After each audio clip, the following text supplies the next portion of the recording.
Hi everyone, I'm Jeff, and you're watching Outdoors in the UP. Today, I'm finally going to put the new IronCraft 1507 rotary cutter to work. I'll give you a picture of it here. It's right there behind the tractor. It's a 7-foot wide cut, 3-inch cut capacity rotary cutter. I'll give a more in-depth review as we go. I'll talk as we're working, and I'll put this up right here so you guys can see exactly what's going on. I'll also put the drone in the air so you can get a bird's eye view. I always like that view better. But I'll talk as I go, giving a description of why I bought this unit and why it fits my niche just about right. If you look straight ahead of me, I don't know how well this is going to show up on camera. It's always hard for me to tell when I'm looking at this small lens, or this small monitor, I guess. The grass in my trails is only about a foot high. It really doesn't need to be done, but I've been itching to use the rotary cutter, and we've got deer dropping their fawns all over right now, so this is kind of an ideal time for me to cut.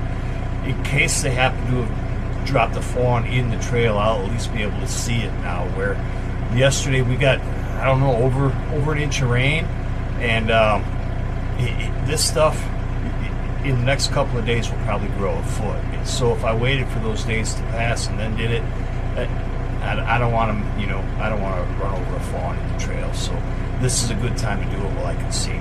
I don't know how well my audio, because I don't have one of those fancy mics that a lot of people use. I need to get one.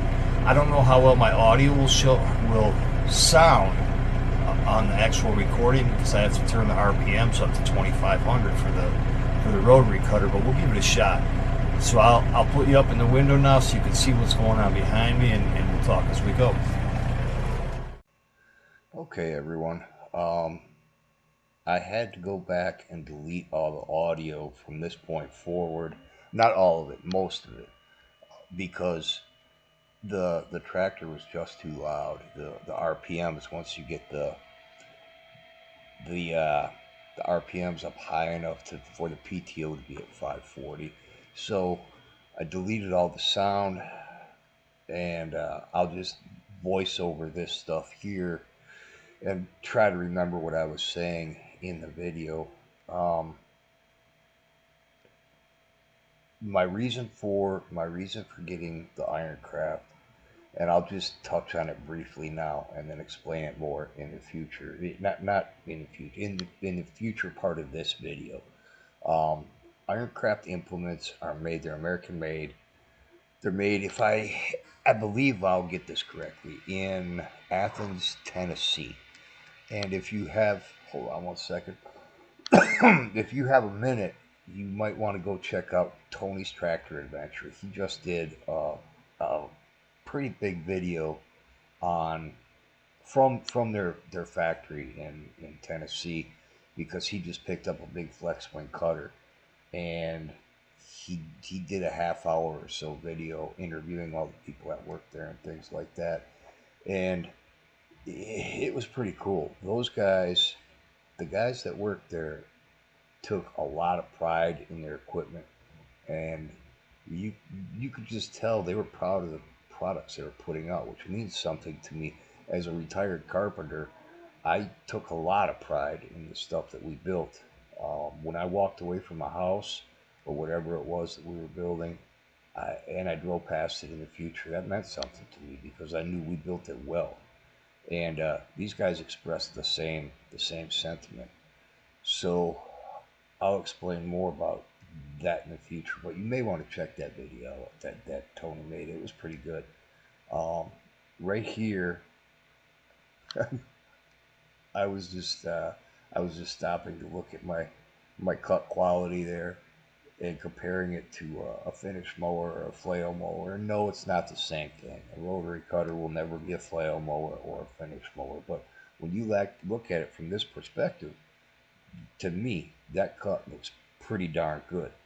So up to this point, I'm awful happy with it. And I know I know the grass isn't that long, and it's not heavy, and it's not woody, and all that kind of stuff. And it's brand new. It hasn't hit 50 rocks yet. But still, the the cut quality is pretty darn good on this thing. I mean, maybe I won't feel the same way after I run over 50 rocks, and maybe things will be differently. But for right now, I'm pretty happy with it. Also, there's a reason that I bought this 7 foot width. I wanted to go bigger, but I really don't have a need to go bigger on my property. 7 foot is ample big enough.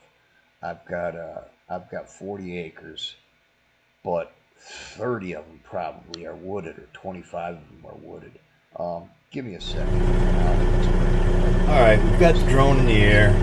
Here's the view I'm seeing. But I've got this message that says account not logged in. I've never run across that in 2 years. I just tried to log in, but I think I'm out of Wi-Fi range to my home computer, so it's not allowing me to log in. So it's only letting me fly up to 30 meters, I believe, which should be fine for this application anyway. So we'll just make it work. But turn the drone. Let's see, where are we going? Well, let's get headed that way first. It's going to be. I've only done this a couple times. I have a very difficult time driving the tractor and flying the drone at the same time. We'll give it our best.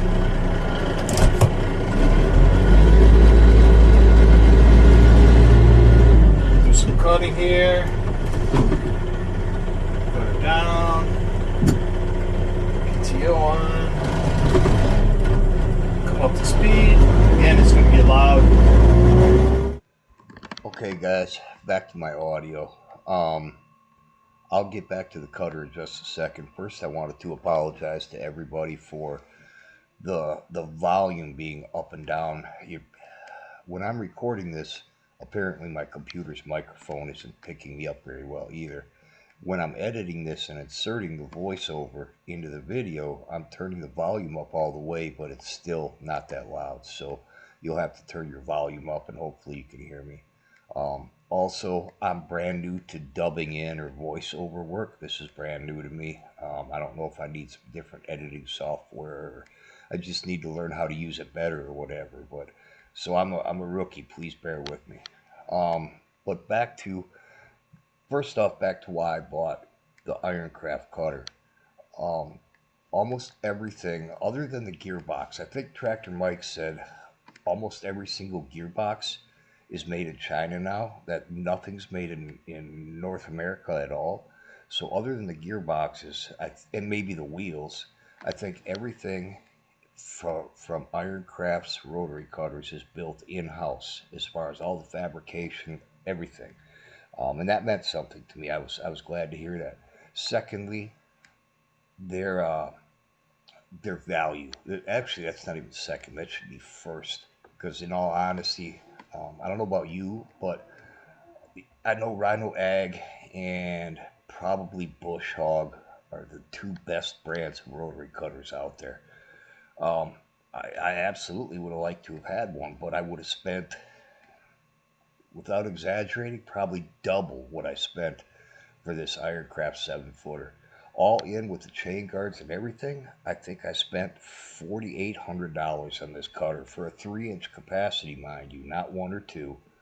So I thought I was getting a great value for the dollar, based on reviews. And there's not a lot of IronCraft reviews out there, but the ones that I saw, they all had um, good reviews from people that had them. So that meant something to me as well. Um, so that was my primary reason for going with IronCraft. Being American made was the second most important thing to me. Um, Also, when you look at this, I didn't do it in this video. I'll do another video when I have a better microphone. I'm absolutely going to get a better separate microphone for my camera. I need to ask Tim at Timber Visions. I've asked him before and I forgot what he uses, or asked Jenin what they use. Jenin at 765 guys what they use for microphones, so that I don't have to dub in voiceover work anymore. What I was going to say was, in a future video I'll show up close, but the welds in this thing are beautiful. The craftsmanship period just looks really good, so that meant something to me as well. Obviously, and that probably should be the most important thing, even above price and all that other stuff. But um, in the real world, in my real world anyway, uh, price is probably the number one consideration, unfortunately. So those were the reasons I bought this cutter. Um, and now back to the reason I bought the 7 footer. I wanted to get a bigger one. I truly don't have a need for a bigger one because my property's 40 acres. 25 or 30 of it are wooded. So I'm not running a brush cutter through all of those. I've really only got maybe 10 or 15 acres if I brush cut everything, which I don't have a need to.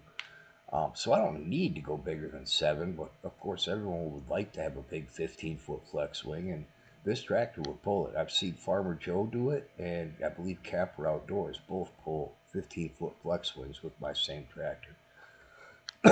But the fact that I can do it doesn't mean that I should do it. But so 7 feet is good enough for my property. I've also got a smaller 4 footer that I pull behind my Kubota, um, because even on my areas of my property, there's spots that the 7 footer won't get in, and I'll need to use a smaller 4 footer. But I'd like to make some money on the side with the rotary cutter, so I figured between this 7 footer and the other 4 footer I have, I can make a marketplace ad or Craigslist or whatever, and if possible, maybe make a little money on the side doing some brush cutting. And yeah, this a 7 footer won't get a 40 acre field done as fast as a 12 or a 15 footer will, but I could absolutely do it. At 5 miles an hour with a 7 foot cutter, I could cut 3.5 acres per hour based on the chart that I think Bush Hog puts the chart out. So 3.5 acres per hour is plenty. You can make a good dollar doing that if you do it on the side. So that was the reason that I bought a 7 footer. I also probably didn't need a 3 foot cut, 3 inch cut capacity, but because I'll never cut over a tree that's 3 inches. That just seems crazy to me. I would cut it down with a chainsaw and then run over it with my stump grinder. I just to run over a 3 inch tree just seems crazy to me, even if a machine can do it. But in my head, I thought if I buy a machine with a 3 inch cut capacity, it's got to be heavier duty um, than say a 1 or a 2 inch cut capacity. There's got to be more and heavier steel in the build quality, which I don't know if that's valid or not, but it seemed valid to me at the time. So, in the tractor world, it's different than automobiles. In tractors, the heavier the better. It usually means more quality, more steel, more reliable, and uh, and that means something to me. So I don't know if I'm right or wrong, but that was my thought process.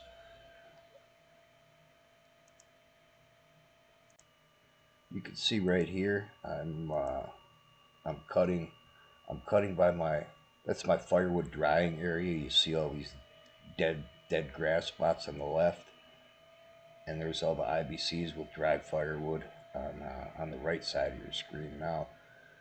And you saw the processing area earlier when I put the drone up in the air. That's right in the middle of my processing area, which I've got to get busy and start doing some more of that.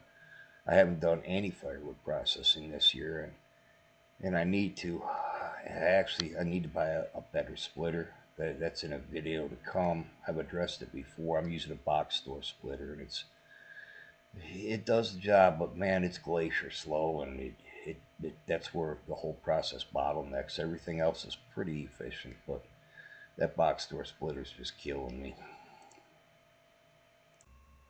So again, I apologize for the audio quality, and I had a difficult time fitting the voice overdubs in the proper place where they belong. So thank you for bearing with me. I promise my videos will be the audio especially will be better in the future. But I wanted to get a video out. There's only 2 videos, both from the same guy that I've seen before on this same rotary cutter.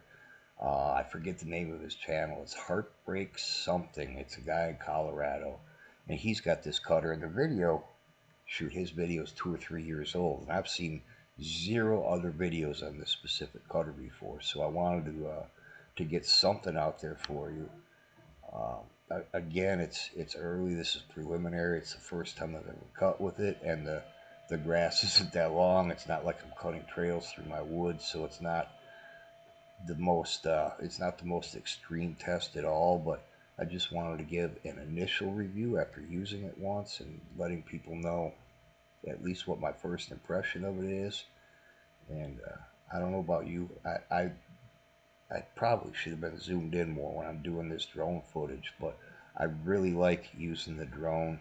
I don't know, it gives, for me anyway, I don't know if it works for you guys or not, but seeing that bird's eye view and that aerial perspective just, I don't know, it's way cool to me. It seems a whole lot better than the ground view. Although I probably should have put in some ground views as well, with the camera on the tripod sitting as I went by or whatever, but I didn't.